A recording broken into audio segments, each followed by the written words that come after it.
He does not speak French. He has never seen Britain. He does not know where the Somme is or why it matters. And yet, he is wearing a uniform stitched with imperial insignia, holding a rifle issued by a distant government, and marching toward a battle decided in a capital thousands of miles away. This is what global war looks like. Not a single battlefield stretching across the world, but a web of empires pulling people into conflict whether they understood it or not. Men from North Africa fighting in Europe. Soldiers from India landing on beaches in the Mediterranean. African porters carrying supplies through jungles for campaigns whose purpose they were never told. World War I did not expand because leaders deliberately chose to make it global. It expanded because empires already were. When Europe went to war, its colonies, protectorates, and spheres of influence came with it not as equal partners, but as resources, sources of manpower, labor, territory, leverage. The war did not arrive everywhere at once. But once it arrived, it changed everything. My name is James, and this is Echoes of the Great War, Episode 9. Up to this point in the season, we've focused largely on Europe, on trenches in France, endurance at Verdun, catastrophe on the Somme. But by 1915, the war had already escaped those boundaries. In this episode, we widen the lens. We'll begin with the Ottoman Empire, a declining power whose entry into the war reshaped strategy across 3 continents. We'll follow one of the most ambitious Allied attempts to break the stalemate at Gallipoli and see how imperial confidence collided with geography, logistics, and local resistance. From there, we'll move into the Middle East and Africa, where campaigns unfolded far from the Western Front, but were no less shaped by its demands. And we'll slow down long enough to follow the experience of a single colonial soldier, someone pulled into the war, not by ideology or nationalism, but by the structure of empire itself. Finally, we'll step back and ask what global really meant in the context of World War I. Who decided, who benefited, and who paid the cost? Because the war did not simply stretch across the world. It exposed the unequal foundations on which that world had been built. When the war began in Europe in the summer of 1914, the Ottoman Empire did not rush to join it. In fact, at first, it tried very hard not to. By any measure, the Ottoman state was already under strain. Once a vast empire stretching across southeastern Europe, the Middle East, and North Africa, it had spent the 19th century steadily losing territory, influence, and confidence. European powers openly referred to it as the sick man of Europe, a phrase that captured both its decline and the expectation that its collapse was only a matter of time. Internally, the empire was fractured. Nationalist movements pulled at its edges, finances were fragile. The military was uneven, ambitious, and reform-minded in some areas, outdated and under-resourced in others. Recent wars in the Balkans had exposed its weaknesses brutally. This was not a power eager for a continental war. But geography does not care about caution. The Ottoman Empire sat astride one of the most strategically important crossroads on Earth. Its territory connected Europe to Asia and the Middle East. And most critically, it controlled the narrow waterways of the Bosporus and the Dardanelles, the straits linking the Black Sea to the Mediterranean. Those straits were not symbolic. They were essential. For Russia, they were the only reliable maritime outlet to the wider world. Grain exports, military supplies, and economic lifelines flowed through them. If the straits closed, Russia would be isolated from its allies almost overnight. For Britain and France, Ottoman territories sat astride imperial trade routes, particularly those leading to India, Egypt, and the Suez Canal. Control of these regions was not just about the war. It was about empire. And for Germany, the Ottomans represented something else entirely. Germany entered the war without a global empire comparable to Britain or France. But it had spent decades cultivating influence in the Ottoman world through economic investment, railway construction, and military advisory missions. German officers helped modernize Ottoman forces, German capital flowed into infrastructure projects like the Berlin to Baghdad Railway. The relationship was practical, not ideological. What united Berlin and Istanbul was not shared values. It was shared enemies. Britain, Russia, France. When war broke out, the Ottomans declared neutrality. Publicly, they attempted to balance between the powers, negotiating quietly while avoiding open commitment. That neutrality collapsed, not with a formal declaration, but with ships. In August 1914, two German warships, the Goeben and the Breslau, were operating in the Mediterranean. Hunted by British naval forces, they made a daring dash eastward and entered Ottoman waters. Instead of interning the ships, as neutrality required, the Ottomans allowed them through the straits. Shortly afterward, the ships were nominally transferred to Ottoman control, rechristened, reflagged, but still crewed largely by Germans.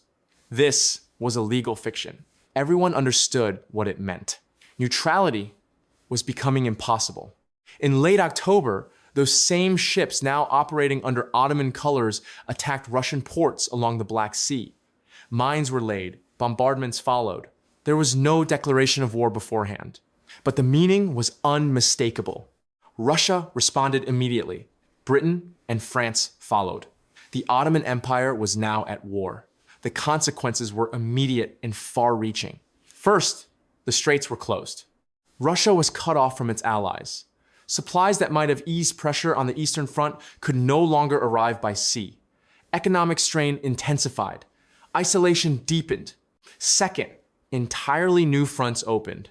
Fighting would spread into the Caucasus, Mesopotamia, Arabia, Palestine, and North Africa. Campaigns would unfold across deserts, mountains, rivers, and coastlines environments utterly different from the trenches of France. Third, the war became explicitly imperial. Colonial troops were mobilized. Local populations were drawn into conflicts they had not chosen. Promises were made, often contradictory ones, to secure loyalty and rebellion in equal measure. Strategy was no longer confined to European maps. It became entangled with centuries of imperial ambition and anxiety. The Ottomans did not enter the war expecting to reshape the world. They entered under pressure, miscalculation, and constraint. But their entry transformed the conflict anyway. What had been a war centered on Europe now spanned continents. Decisions made in Berlin, London, Paris, and St. Petersburg would determine the fate of regions thousands of miles away. And once the Ottoman Empire joined the war, there was no way to contain it again. This is why the Ottoman decision matters. Not because it was inevitable, but because it revealed how deeply the war was already embedded in global systems of empire, trade, and geography. The war did not become global because leaders wanted it to. It became global because the world already was. Gallipoli began as an idea, not a desperate one. Not a reckless one, but an elegant one. To Allied planners, it looked like a way out of a war that was already bogging down in France. If the Western Front could not be broken directly, perhaps it could be bypassed. The Ottoman Empire, newly at war and widely viewed as weak, offered an alternative target. If Allied forces could force the Dardanelles, capture Constantinople, modern-day Istanbul, and knock the Ottomans out of the war, the consequences would be enormous. Russia would be resupplied through the Black Sea. Pressure on the Eastern Front would ease. A major central power would collapse. It sounded decisive. It sounded efficient. It sounded like a shortcut. Gallipoli was chosen precisely because it was not France. Naval power played a central role in this thinking. Britain, in particular, believed that its fleet could accomplish what infantry could not. Heavy guns, modern ships, and maritime dominance had been pillars of British power for centuries. If war had stalled on land, perhaps it could be won from the sea. The initial plan leaned heavily on this assumption. Battleships would force their way through the narrow straits of the Dardanelles, neutralize coastal defenses, and open the route to Constantinople. The Ottomans, it was believed, would collapse under pressure. But this confidence rested on fragile foundations. Ottoman defenses were underestimated. Mines were dismissed as obstacles that could be cleared quickly. Shore batteries were assumed to be outdated and ineffective. The terrain itself was barely understood.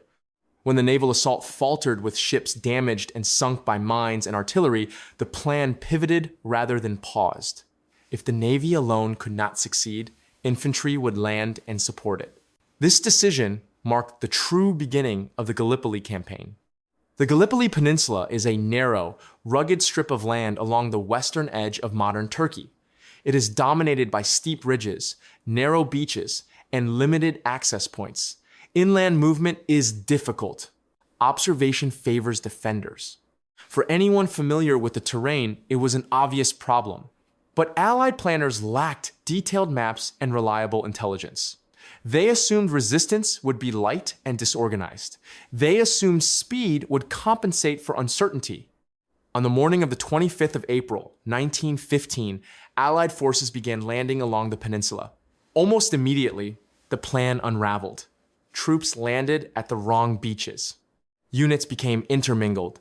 Officers struggled to orient themselves. Communication between land and sea broke down. Boats drifted off course. Men waded ashore under fire, burdened by heavy packs and unfamiliar terrain. What they encountered was not collapse. It was resistance. Ottoman defenders, many of them poorly supplied but well-positioned, reacted quickly. Small units took initiative, machine guns were hauled into place, rifles fired from high ground onto exposed beaches. The terrain amplified every mistake. Steep slopes turned advances into exhausting climbs. Narrow gullies funneled men into kill zones. Paths that appeared passable on maps proved impassable under fire. And then there was leadership. One Ottoman officer in particular would become inseparable from the story of Gallipoli, Mustafa Kemal. At the time, Kemal was not a senior commander. He was a divisional officer operating with limited resources. But when he encountered retreating troops early in the fighting, he understood something critical. There was no fallback position. If the high ground fell, the peninsula would follow. Kemal ordered his men to hold, not because reinforcements were ready, but because retreat was impossible. He later recalled telling his soldiers that he did not expect them to win, only to die where they stood. That decision mattered. Ottoman resistance stiffened. What had been expected to be a rapid advance turned into a grinding stalemate almost immediately. Meanwhile, Allied command struggled to adapt. Timelines had been optimistic. Coordination between units was poor. Objectives were unclear. Some commanders hesitated, waiting for orders that never came. Others pressed forward without support. Opportunities, when they appeared, were fleeting. A ridge taken in the morning might be abandoned by afternoon. A breakthrough threatened on paper dissolved under fire and confusion. Reinforcements arrived too late or in the wrong place. And still, the campaign continued. For months. This is where Gallipoli reveals its deeper lesson. The failure was not due to a single mistake. It was systemic. Planning had assumed compliance rather than resistance. Naval power had been treated as a substitute for understanding terrain. Speed had been used as a justification for incomplete intelligence. And once committed, Allied leaders found it difficult to disengage. Prestige was at stake. Losses had already been incurred. Withdrawal felt like admission of failure, not just tactical failure, but conceptual failure. So the fighting dragged on, through summer heat, through disease, through dwindling morale. Soldiers endured shortages of water, constant shelling, and the psychological strain of fighting in an environment that offered little protection and no progress. Casualties mounted on both sides. In the end, the campaign was abandoned. The evacuation, ironically, was one of the most successful parts of the operation, carried out quietly and efficiently, with minimal loss. But by then, the damage was done. Gallipoli failed because it tried to shortcut a war that could not be shortcut. It assumed that peripheral fronts were easier fronts, that empires could apply pressure without fully understanding the societies and landscapes they were fighting in. Instead, Gallipoli demonstrated that modern war punished improvisation as harshly as incompetence. The Ottoman Empire did not collapse. It adapted. And In doing so, it prolonged the war and reshaped the region's future. Gallipoli did not change the outcome of the war directly, but it changed how leaders thought about it. The war could not be bypassed. It could not be outflanked by cleverness alone. An empire, once again, proved to be both a source of power and a source of blind confidence. Once the Ottoman Empire entered the war, the map of World War I began to stretch not evenly and not predictably, but along the fault lines of empire. What followed were campaigns that looked nothing like the Western Front. There were no continuous trenches running for hundreds of miles, no single line dividing opposing armies. Instead, the war unfolded across deserts, rivers, jungles, and savannas shaped as much by geography, disease, and logistics as by strategy. In the Middle East, fighting spread across a vast arc. In Mesopotamia, roughly modern-day Iraq, British forces advanced inland from the Persian Gulf. Their objective was not symbolic glory, but security. Oil fields, river routes, and imperial communications mattered more than territory itself. Control of the Tigris and Euphrates rivers meant control of supply and protection of British interests stretching from India to the Mediterranean. The campaign was ambitious and at times disastrously under-resourced. British troops pushed forward faster than their logistics could support, assuming Ottoman resistance would be minimal. Instead, they encountered determined defense, harsh terrain, and searing heat. When supply lines faltered, the consequences were immediate. Soldiers suffered from disease, hunger, and exhaustion. Entire units were isolated. At Kut al-Amara, a British force was surrounded and forced to surrender in 1916, one of the empire's most humiliating defeats. In Arabia, the war took a different shape. Here, Britain sought to weaken Ottoman control not through large conventional armies, but through local revolt. Arab leaders were encouraged to rise against Ottoman rule with promises of independence made through correspondence and secret agreements. These promises were deliberately vague. British officials spoke of post-war self-rule, but avoided firm commitments. What mattered in the moment was disruption, tying down Ottoman forces, sabotaging railways, and creating pressure across a wide front. This strategy worked militarily, but politically, it planted seeds of betrayal. In Palestine, the war took on yet another character. British advances northward were shaped by concerns about the Suez Canal, imperial prestige, and regional influence. Fighting here was slower and more deliberate, marked by repeated engagements rather than sweeping movement.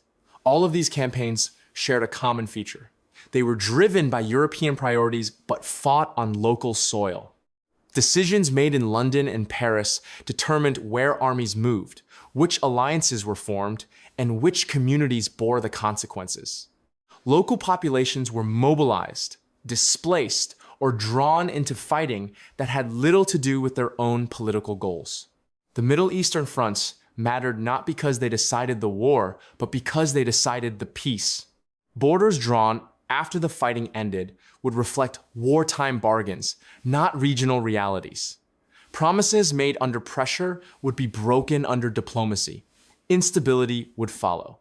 In Africa, the war unfolded in a quieter but no less destructive way. Here, the fighting was overwhelmingly colonial. European powers fought not for African territory itself, but for control of each other's colonies. The most notable example was German East Africa, roughly modern-day Tanzania. German forces there, under the command of Paul von Lettow-Vorbeck, adopted a strategy of mobility and survival. Outnumbered and undersupplied, they avoided decisive engagement, instead conducting long, grueling campaigns across vast distances. This was not trench warfare. It was movement, evasion, and endurance. The terrain was unforgiving. Dense jungle, disease-ridden lowlands, and poor infrastructure dominated the landscape. Malaria, dysentery, and exhaustion killed more soldiers than bullets. Supply was the defining problem. Armies lived off the land, requisitioning food and labor from local populations. African civilians were conscripted as porters, carrying ammunition, food, and equipment for miles at a time. The human cost was enormous. Tens of thousands of African porters died from disease, malnutrition, and overwork. Their names rarely appear in official casualty lists. Their suffering was treated as incidental, a logistical detail rather than a moral one. This, too, was global war, not fought equally, not remembered equally. In Africa, the war reinforced colonial hierarchies even as it strained them. European powers relied heavily on local labor and knowledge, while denying political recognition or agency. In both the Middle East and Africa, the war reshaped regions that had not chosen it. Imperial rivalries turned local landscapes into theaters of conflict. European strategies rippled outward, destabilizing societies and creating new grievances that would not fade when the guns fell silent. These fronts mattered because they revealed something essential about World War I. It was not simply a clash of nations. It was a war of systems. Empires extended the conflict far beyond Europe, dragging millions into violence without consultation, consent, or clarity about what would follow. And when the war ended, the damage did not end with it. The consequences would linger in borders, in memory, and in the unresolved tension between promises made in wartime and realities imposed in peace. He did not volunteer because of speeches about democracy or civilization. He volunteered or was compelled because a local official told him it was required, because work was scarce, because refusing carried consequences, because the empire had decided the war needed him. Across the British Empire, millions of men were drawn into World War I under vastly different circumstances than those in Europe. Some signed up willingly, hoping for steady pay or social standing. Others were coerced through quotas, pressure from local leaders, or outright force. For many, the war arrived not as an abstract cause, but as a summons. Training was brief. In India, Africa, and the Caribbean, recruits were drilled rapidly, often in unfamiliar languages under officers who did not speak theirs. Instructions were memorized rather than explained. Discipline was rigid. Expectations were unclear. The men were told they were soldiers now, but not what that truly meant. They were issued uniforms that marked them as part of the British Army, but rarely as equals. Units were segregated. Roles were assigned according to imperial assumptions about race, strength, and reliability. Some were deemed fit for combat. Others were assigned labor duties, digging, carrying, building, often under fire. From the beginning, inequality was built into the system. Deployment was a shock. A soldier from Punjab found himself in the cold mud of France. A man from West Africa was sent to the jungles of East Africa. Others crossed oceans for the first time, packed into ships bound for destinations they could not pronounce. Climate was often the first enemy. European winters bit through thin uniforms. Desert heat drained strength. Disease spread quickly in crowded camps. Medical care was uneven. Diets were unfamiliar. Cultural dislocation compounded physical strain. Orders were barked in English. Religious practices were sometimes accommodated, sometimes ignored. Food posed constant tension. Burial customs were disrupted by battlefield necessity. These men were fighting for an empire, not for a nation that recognized them as citizens.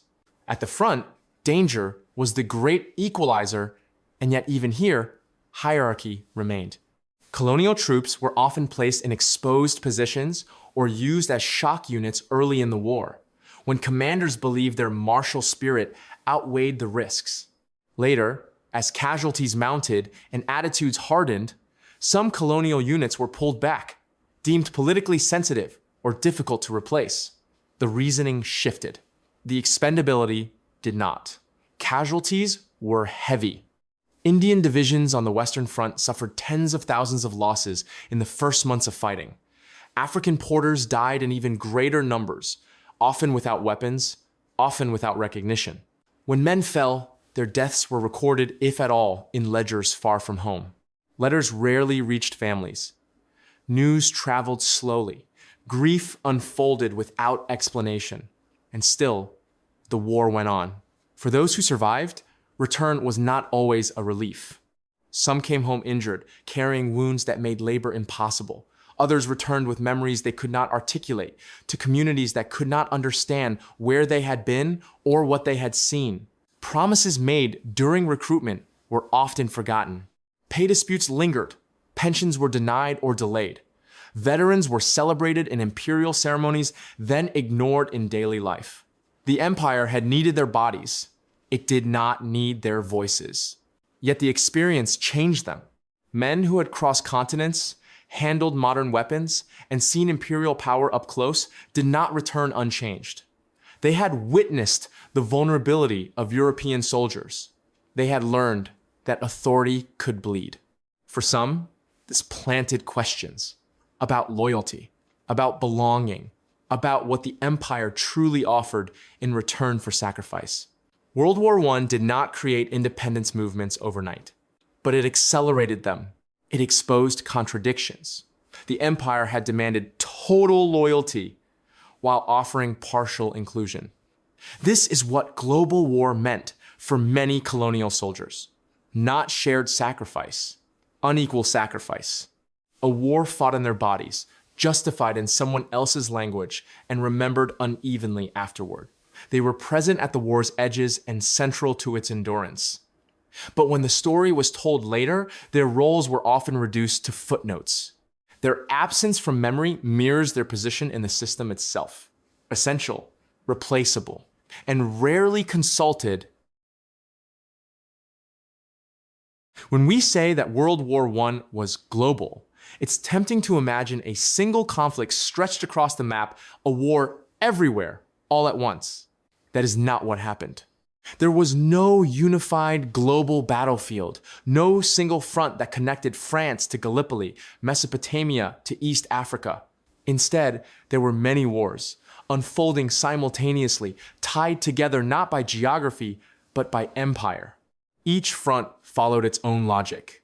Terrain-shaped tactics, climate-shaped endurance, local politics shaped alliances, and yet all of them were linked by decisions made in a small number of European capitals. This is what made the war global. Not coordination, structure. Imperial systems ensured that when Europe went to war, vast regions of the world were pulled in automatically. Colonies supplied manpower. Protectorates became battlegrounds. Trade routes became strategic objectives. Neutrality became fragile or meaningless. And crucially, exposure was uneven. Some decided, others paid. Political authority remained concentrated. Decisions about war aims, strategy, and peace were made far from the places most affected by them. Meanwhile, soldiers and civilians across Africa, the Middle East, and Asia bore the physical consequences. This imbalance shaped experience. For many people, the war arrived without explanation.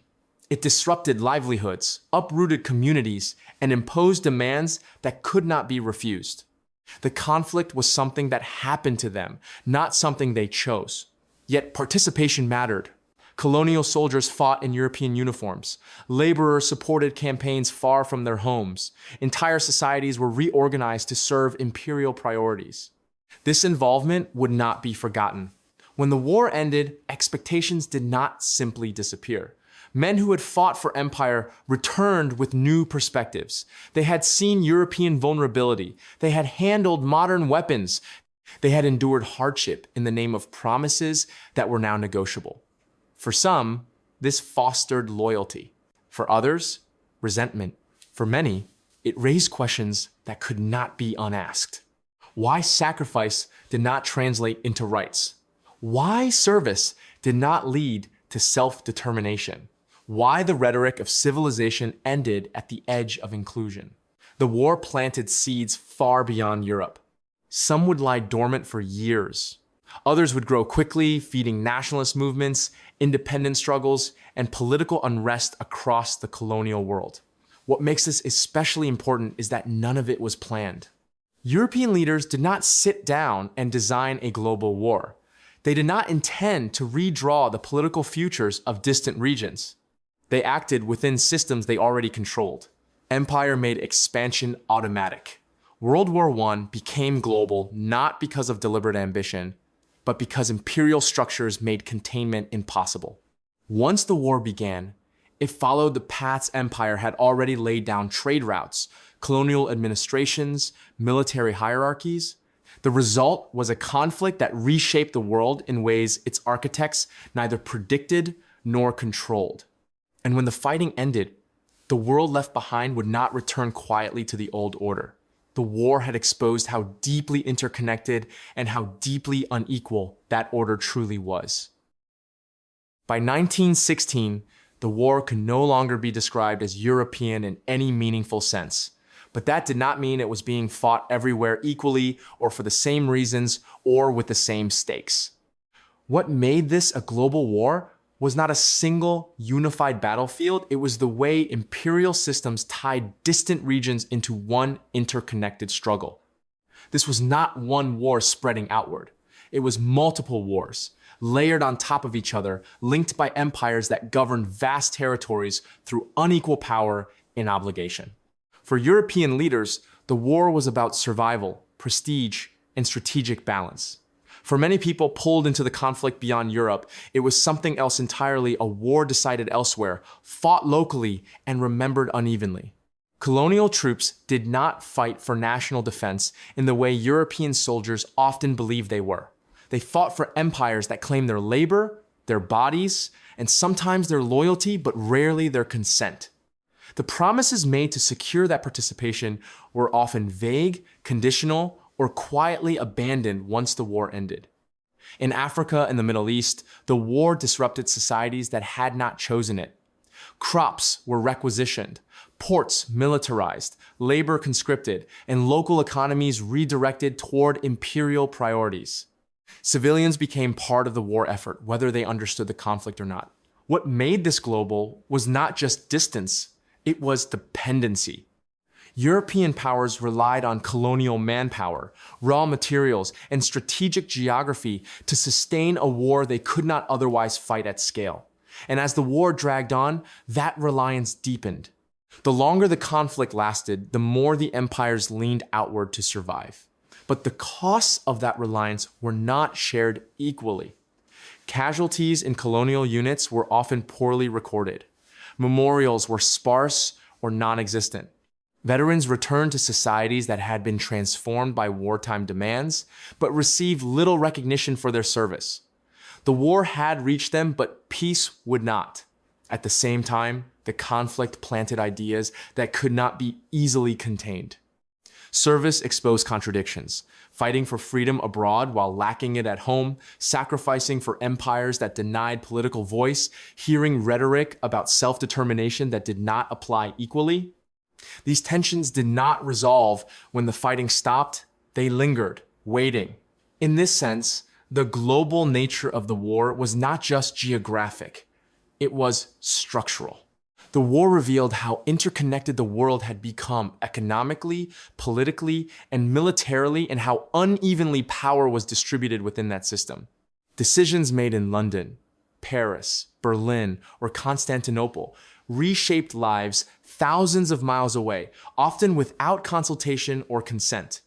And once that reality was exposed, it could not be unseen. The Great War did not create empire, but it strained imperial systems to their limits.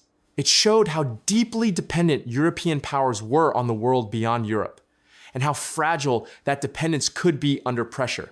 The war had exposed how deeply interconnected and how deeply unequal that order truly was.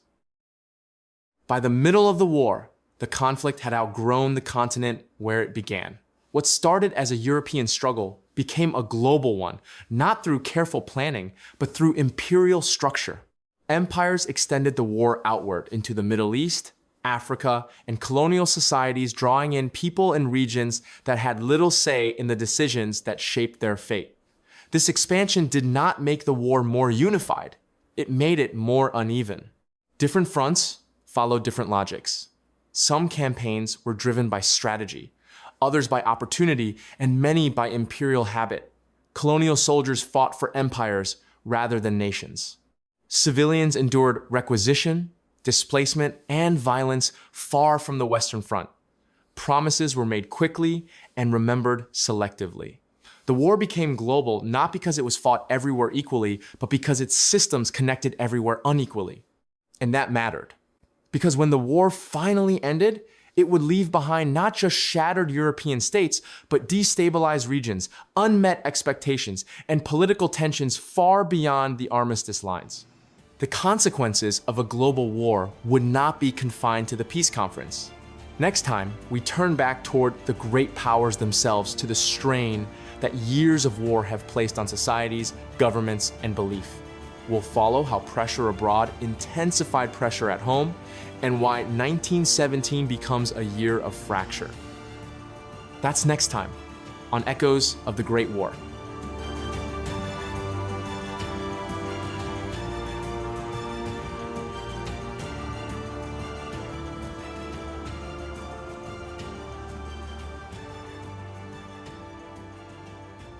Thank you for listening to Echoes of the Great War. If you'd like to learn more about the Great War, we recommend reading The Sleepwalkers by Christopher Clark and The First World War by Hugh Strachan. If you're enjoying the podcast, please leave a comment and share us with others. And to be the first to know when new episodes and seasons are released, you can follow the show on your preferred podcast platform and on social media by searching for Echoes of War Pod.